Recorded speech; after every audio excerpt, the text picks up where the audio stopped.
Hello and welcome to this video where we're going to take a look at how we simplify algebraic expressions. A couple little basic vocabulary words. When we talk about algebraic expressions, many times we will talk about what are called terms.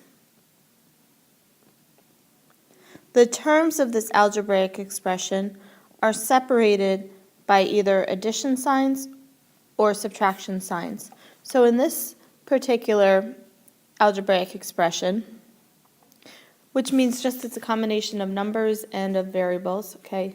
The terms are, one term is 3x, one term is 5x, one term is 2x squared.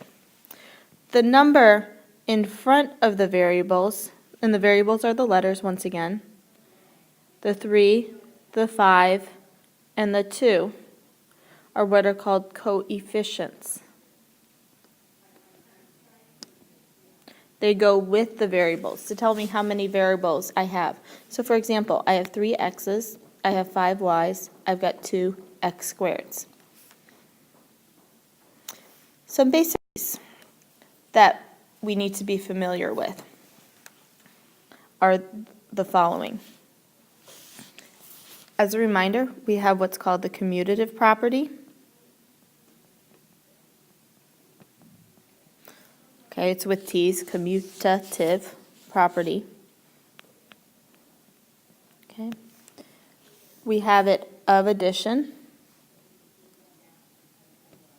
and we have it of multiplication. The commutative property, remember, means that you can move stuff around.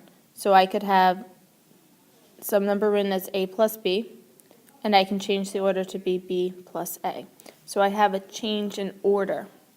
Multiplication, a times b, is going to equal b times a. There's a change in order. Okay. For associative property, this is where I change the grouping. So I might have a plus b grouped together and then add c, or I might have a and then the b plus c grouped together. Okay. And the same holds true for multiplication. A times b times c is going to be a times b times c. Okay. You'll notice here I don't distribute at all because it's all multiplication. There is no plus or minus sign. When we begin to look at the distributive property, which we just covered last section, we have it of addition and we have it of subtraction. There is no multiplication with the distributive property. So a times b plus c would be ab. I distribute these, multiply them. I keep the addition sign, and then I multiply a times c together. And subtraction looks very much the same, just with the subtraction sign in the middle. So what does this mean and how does this work?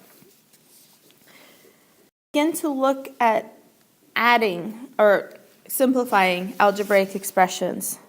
You're looking for where have the same variables to the same power. And then you're pretty much just going to add the coefficients.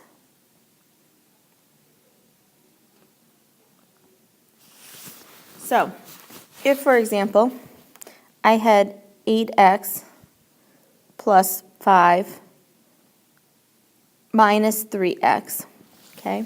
The minus sign will go with the number that follows it. So I have an 8x, I have a 5, and I have subtracting 3x, okay? I can reorder this to be 8x minus 3x plus 5. This is using the commutative property. I can then simplify these.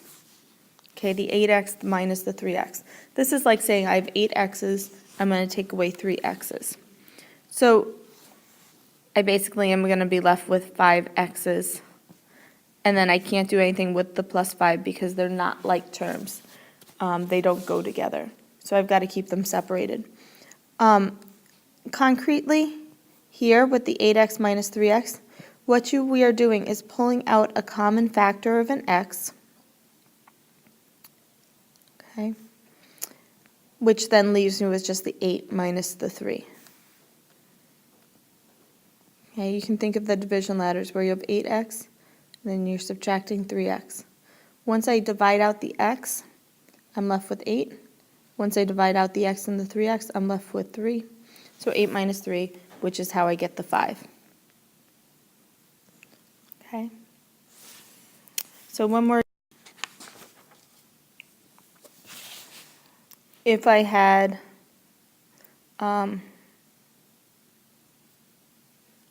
let's do 8 plus 3x plus 4 minus x, okay? I would group, so like terms together, keeping in mind this is sort of what I have going on.